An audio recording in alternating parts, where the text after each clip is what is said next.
Hi guys, welcome back to my channel. In today's video, I'm going to be, as the title says, talking about ghost stories. I mean, really, who doesn't love a really good ghost stories?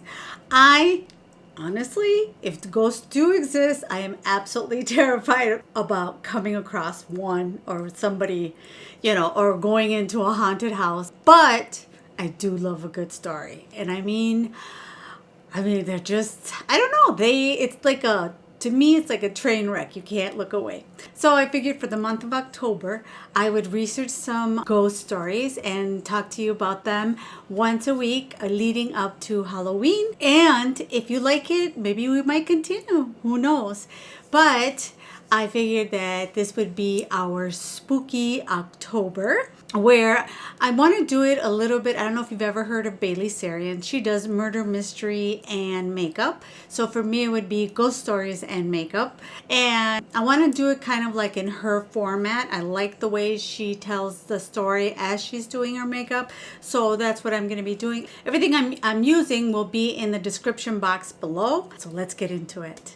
So as you can see, today's background is a little bit darker. I wish I had some candles, but I need some shelves in the back to put some candles on. But for today's story, we're going to be talking about Madame LaLaurie. Now, this story takes place in New Orleans. And I've always envisioned New Orleans as a very spooky, witchy, voodoo-ish town. And they say a lot of ghost stories actually come from New Orleans. But there's one particular one that is like the biggest. It is the mansion of Madame LaLaurie. Now, Madame LaLaurie was born in New Orleans on March 19th, 1787. And she was born to Louis Chevalier Barthélemy de McCarty and Marie Jean Larrabel.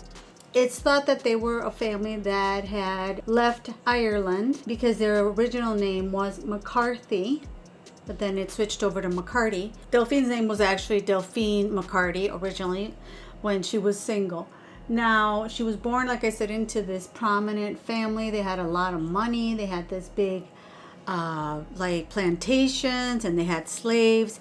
I mean, it is kind of sad because of what they did and the era where it was regarding slavery. So it's kind of a sad story at the same time to think about having humans like that. But Delphine was, like I said, she came from a good family, and she was raised, it sounds like from what I was reading in my research, she was raised as, a rich girl, and it didn't sound like she lived an abusive childhood or anything.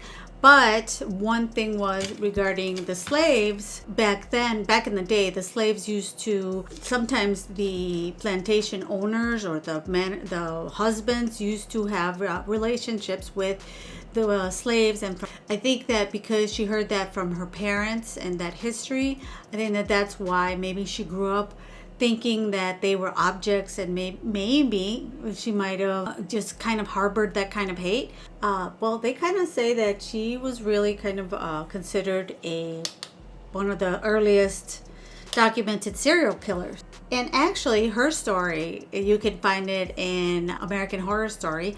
There's one of the seasons where they talk about her and they play her. Of course, television is super embellished, so it's a lot more, I think, horrible. I didn't watch that episode, I just read about it, than what really happened in real life, back in that day. So Delphine was married 3 times. The first one, she was married to a Spanish officer, and his name was Ramon de Lopez de Angulo. Angulo? I don't know how to pronounce his last name. But he passed away later on. And then she went to marry, and she had one child from him. She went on to marry Jean Blanc, which eventually they would call her Madame Blanc for, sometimes instead of LaLaurie. So Delphine married him, but unfortunately he died in Havana. She was not with him. They were apparently traveling to Spain to ask for permission to get married. No, to ask for pardon to get married because he wasn't supposed to marry her. Something along those lines. But it was Delphine's last and final husband, which we will focus on. She met this doctor. His name was Leonard Louis Nicolas LALAURIE. That was a mouthful. And he was apparently kind of famous in town for, well, today he would be considered more of a chiropractor, but he was famous for being able to correct any spinal deformities. That's what he was known for. And he had just arrived from France. Now Leonard, he was 20 years younger than Delphine, and they actually met because one of Delphine's daughters had a problem with her spine. She had developed that type of like kind of a hunchback deformity. And Delphine, regardless of all her marriages, she was well set up. She had plenty of money from her previous marriages and inherited from her family, because their family apparently in this town was very prominent. She was related to politicians and the higher echelons of society, basically. So she had the money.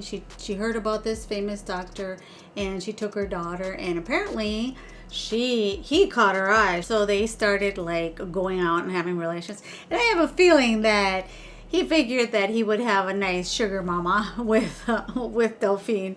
So they started going out and having relations. Listen to me, I sound like I'm 80. Having relations. They were going out and whatnot, but his brother was not happy with it and wanted him to return back to France. The brother was like, you need to come back. That's, this is not good for you. You're too young for that woman.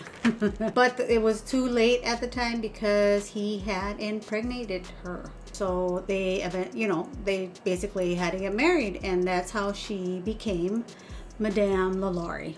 It sounds like he was not really involved with any of her businesses or any of her finances, I guess. So in 1831, she purchased the property on 1140 Royal Street, where she would live with the doctor and two of her daughters. She had like daughters, I think, that were already moved out. But alas, her relationship with the doctor would not be a good one. Apparently they fought a lot, and there's record. She went to the courts and filed for a separation. She said that they didn't get along and that he had done horrible things to her.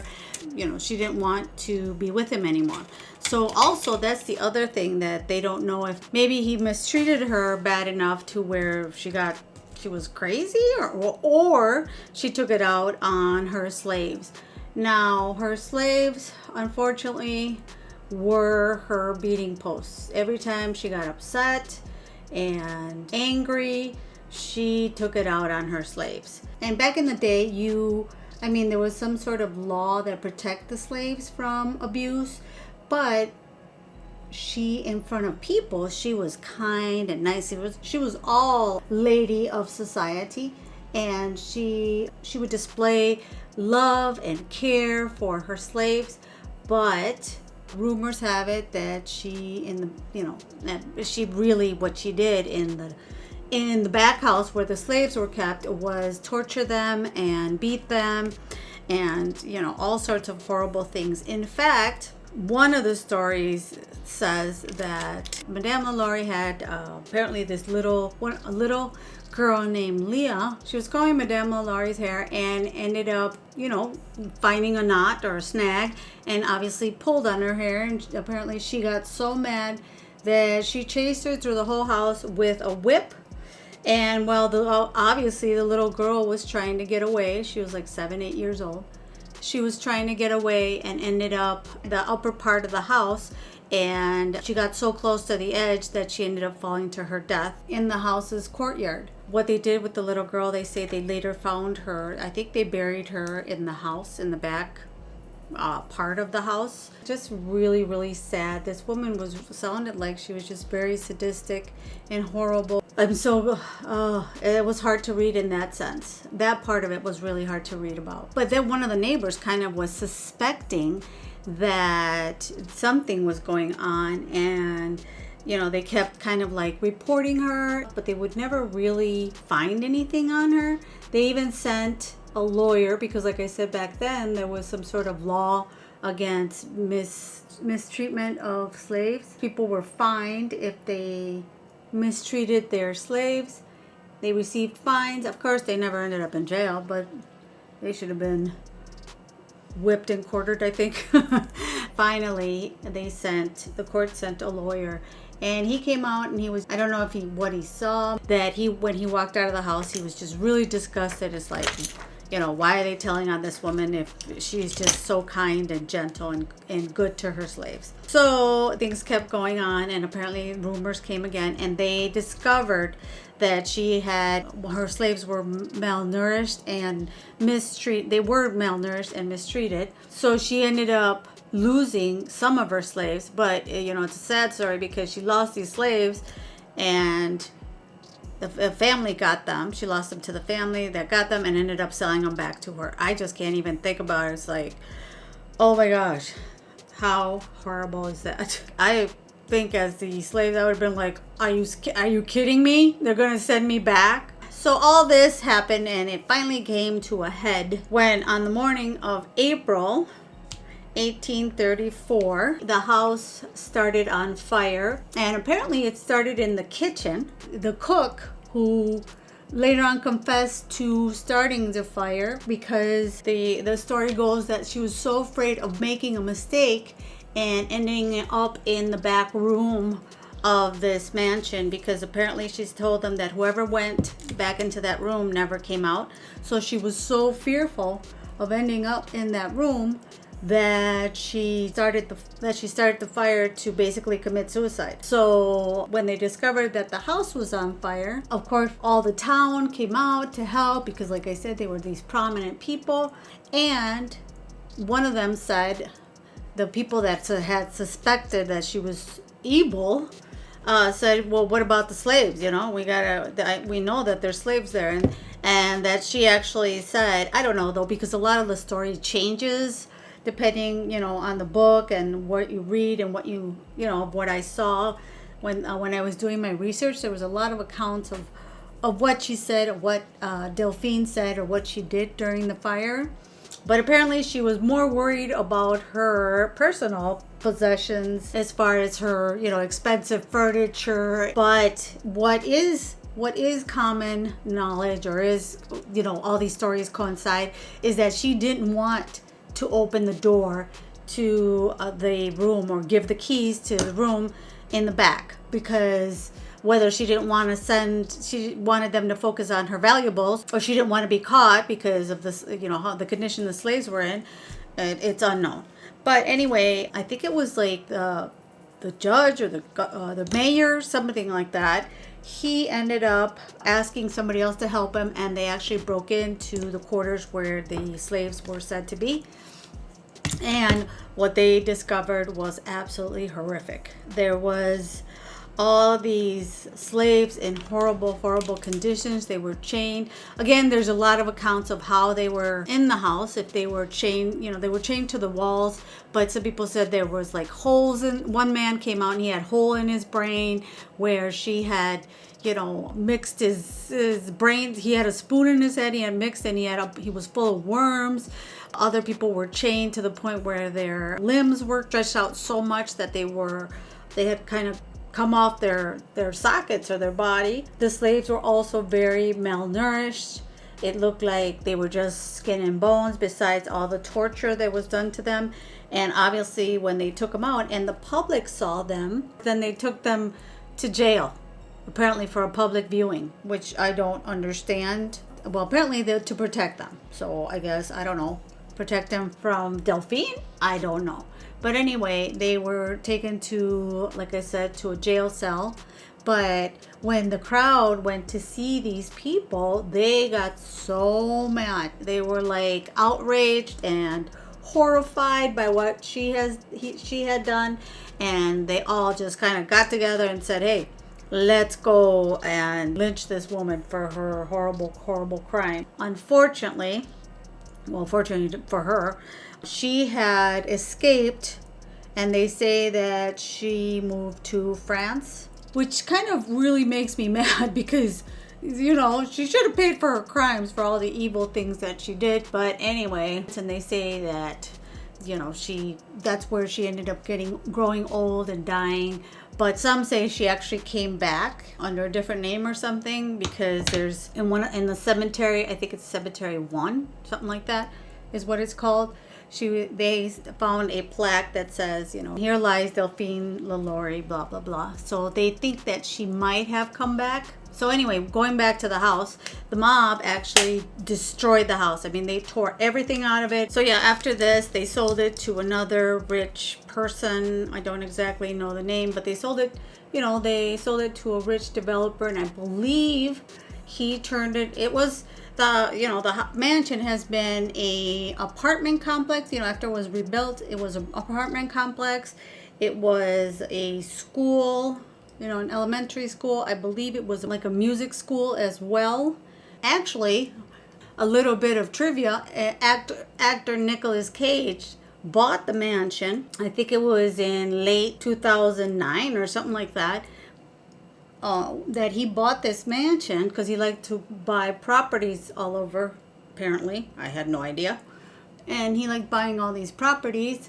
So he ended up buying this house, and it ended up going to foreclosure because apparently Nicholas did not pay his taxes or something like that. So, it's all these things. The house itself is just like a big thing of history. And I now am curious because now I want to go and see it from the outside. I don't think I want to go inside. No, but there's no more tours inside. And I think now it's privately owned and they don't have any tours going on. But they say that, many things have happened in the house that are, unknown or paranormal, because apparently at night you can hear the moans, especially around the area where the slaves were kept. You can hear the moans of souls, I guess. And sometimes other reports say they've seen a little girl. I don't know how much that is true. They've seen a little girl up, peeking through the window. One of the stories told is that one of the people that lived in those apartments, a guy, he was murdered all of a sudden in those apartments. So he said he feared, wrote to his friend, and he feared that the house that where he rented, there was a demon that was out to get him. So I don't know how much of truth that is. They ended up finding him murdered, and all his clothes had gone through. I think somebody just wanted to get his stuff. So yes, after the murder of this person, that they didn't know what happened or how he was murdered, or if in fact it was a demon. Then, like I said, it was a school. It was an all-girls school, and then the girls would go running sometimes to the teachers and say, and come, with scratches and whatnot, and that the teachers would be like, "What happened to you?" And they're like, "I don't know. I was scratched." So, there have been a lot of little things. And like I said, they hear moans at night when people are walking by. They can hear moans of tortured souls, I guess. They have had tours. And apparently once there was a medium that, according to what I read, it was a medium that went on the tour. And she said that she felt a ton of sadness, that she felt like this huge weight on her shoulders. And after all the horrific things that happened there, why wouldn't there be a negative feeling? Even if you are not a medium, you would get that negative feeling or that negative energy once you are around the house. And she said that the little girl had not fallen out of the window, because there's a window there that is all covered up. It's like it has a cement window. This was before the tour started. Tour guide was like, okay. He was surprised that she had known. And then there was another gal that she was, doing the tours. She was across the street and she could feel like twice they tugged on her purse. So that is the story of Madame LaLaurie. What do you guys think? Do you think that she was like crazy, demented, more like a serial killer? Because like I said, they found bodies buried in the courtyard as well. Let me know if any of you guys that watch this video have visited that house or been around it, or gone to Royal Street, which is like very famous street in New Orleans. And so that's all for the story for today, and I will be back next Thursday with another story.